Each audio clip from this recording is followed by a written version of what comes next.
Hello guys, how's it going? My name is Dal, and the new expansion of Dragonflight launched earlier this week. Over the last few days, many have been diligently leveling their characters, some choosing to level blazing fast, while others have taken their time to explore the new zones and enjoy the gorgeous scenery. But many of you that are still leveling are having a hard time deciding on which class you will main in this brand new expansion. This week, we got a brand new blog post which goes over some of the upcoming major class changes, which includes buffs to help assist some of the playstyles that feel underwhelming, but also surprising nerfs that are going to diminish the dominant standing of other classes. This set of upcoming changes could potentially affect your decision in which class you may end up maining in Dragonflight. And there's a good chance we'll see even more updates announced over the next few days, which we'll try to cover on this channel if the changes look significant. But today I wanted to go over all of the upcoming class changes that we're expecting to see next week during the very first reset of the expansion of Dragonflight. But right before that, most of you guys watching these videos are still not subscribed. However, the more of you remind, the more of you do. So let's keep it going. Subscribe to the channel as well as hit the bell if you're watching these videos anyway, especially if you're looking to get regular class and content updates for all the future Dragonflight builds. I first want to go over the changes that will impact your class performance in PvE content like dungeons and raids. And afterwards, we'll go over how your main will be impacted in player versus player encounters. First, we see a global adjustments to all tanks in PvE content. Recently, tank players have noticed that they sometimes struggle to wrestle threat away from the DPS counterparts, especially against classes that generate aggro in a blink of an eye, like the explosive Evoker flying into battle head-on, causing early deaths and many unhappy DPS players always blaming the tank. For this reason, all tank threat is effectively bolstered in this upcoming build by roughly 15%. This change allows tanks to hold attention more consistently, though you will still be required to use offensive cooldowns to hold aggro against large crowds at endgame content. Next, we see slight adjustments to the class of Demon Hunter, with the damage of Hunt nerfed globally for both specs by 10%. And the proc rate of fodder to the flame no longer modified by haste, which reduces the survivability and the damage of spawn demons going forward. Druids have seen a very small nerf this week, with regrowth being reduced by 6% for restoration. The class of Hunter is going to see damage increases to a handful of abilities found in their class tree, primarily cooldown abilities like Steel Trap, Explosive Shot, and Barrage, to help increase the overall impact. Marksmanship spec also saw a 10% damage increase to the overall abilities, which helps put them ahead of Beast Mastery by 2 or 3% depending on how fully geared they are at endgame content. Heavy ammo causes trick shot ricochets to deal additional damage, which will help improve marksmanship in AoE content like Mythic Plus dungeons. Overall, marksmanship may be looking up heading forward into the first season of Dragonflight. The spec of Survival also saw a small damage increase as well, improving its ability output by 5%. Then we have the class of Mage, with the Fire spec seeing damage increases as of this upcoming reset. Everything from Flame Strike, Pyroblast, Fireball, Scorch, and Ignite are seeing damage improvements all across the board. A small set of buffs which should hopefully help Fire Mages find a better footing at endgame content. Then we have the spec of Assassination Rogue, where the ability of Exsanguinate is going through a variety of nerfs to help bring down its overall performance. Exsang's cooldown will be drastically increased, going from a 45-second cooldown up to 3 minutes, which is a jarring change. The effectiveness of bleed ticks that Exsang provides will be reduced by 20% as well. As drastic as this change is, it overall results in roughly 5 to 6% nerf for Assassination Rogues in majority of PvE content, while surprisingly keeping the talent still a very competitive choice.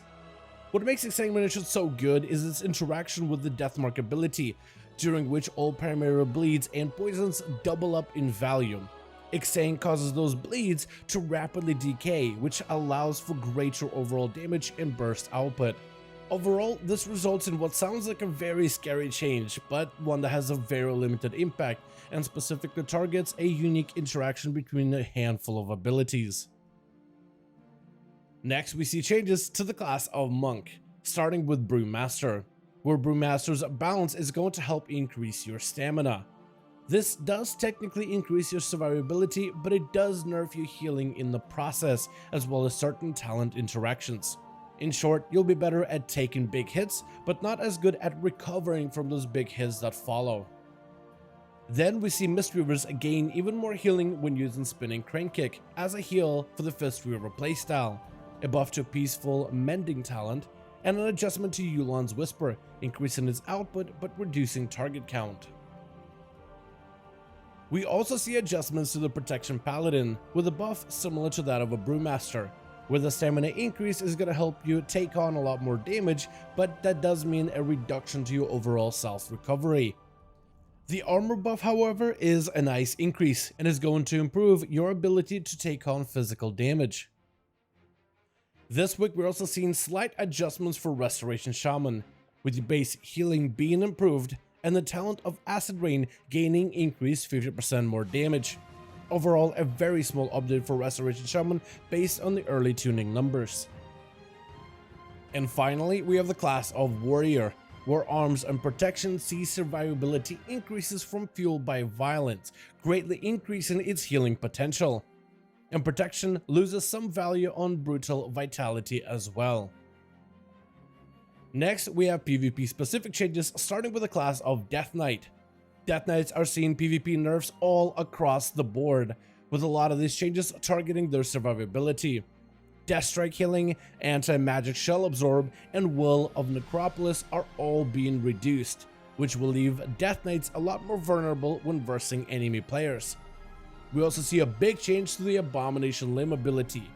Previously, the ability would attempt to grasp nearby enemies towards you every few seconds, causing Death Knights to disrupt enemy players. This ability will now grip only once, while still maintaining its full clawing damage output. This change to its grip ability is going to make it much easier for every other player to escape the grasp of Death Knights within PvP, which is a buff for everybody else but an obvious nerf for the Death Knight itself. Restoration Druids are seeing reductions this week to help reduce some of the effectiveness of Life Bloom ability within PvP combat. As a class, Evokers find themselves extremely bursty, which leaves all who challenge them struggle to counter their fiery output. So in this upcoming build, the burst value of Fire Breath and talents that empower Living Flame are being reduced by 30%. But the damage of abilities like Disintegrate and Pyre is being increased so that Evokers gain better sustain output. This set of changes applies for both the Preservation and the Devastation specs of the Evoker, with healing Evokers also seeing their mana regeneration reduced by 10% in PvP combat. We're seeing even more Mage PvP adjustments over the next few days, starting with Arcane, where we see reductions to talents of Nether Precision, Prodigious Savant, and Arcane Bombardment, with the main purpose of reducing some of the burst, but primarily the execute potential of Arcane Mage's barrage ability within PvP. Frost Mages are seeing reductions to Piercing Cold in order to bring down the effectiveness of Glacial Spike crits within PvP. But the damage of Ice Lance is being improved to compensate for reduction of burst windows. And we also see improvements to Snowdrift, which will activate instantly, no longer needing a cast time to set up, and its cooldown is reduced to 45 seconds, which should make it more reliable in PvP content. This week we see adjustments for Mistweavers within PvP. Blizzard wants to promote an aggressive healing playstyle of Fist-Weaving Monks, where you heal your allies by doing damage to enemy targets. The talent of Teachings of the Monastery is being buffed to heal for 375% of all damage done to help promote this aggressive playstyle. Usually, one of the biggest issues of Mistweavers is the overall survivability, which tends to be on the lower end in PvP combat. Given a squishy healer, a melee healing playstyle might be a bad combo, as it could put monks in front of danger and easily make them the priority target. though Dragonflight does offer new offensive capabilities and defensive talent options. So it's possible that a Visceral Monk build could rise over the next few weeks, which is a playstyle I personally would love to explore going forward. The class of Rogue sees a reversal to the talent of Echo and Reprimand, as the ability has proven itself to be a little bit too potent and too bursty to leave uncapped within PvP. And finally, we have the class of Enhancement Shaman, where the talents that help enhance Maelstrom empowerment spells are being reduced, which reduces both the damage of abilities like Lightning Bolt, Lava Burst, and Ellie Blast, but also nerfs your overall healing for abilities like Healing Surge, as well as impact to personal survivability, as well as the off-healing capabilities. And for now, that's going to be the full list of class changes that we should be expecting in the next upcoming reset of the expansion of Dragonflight.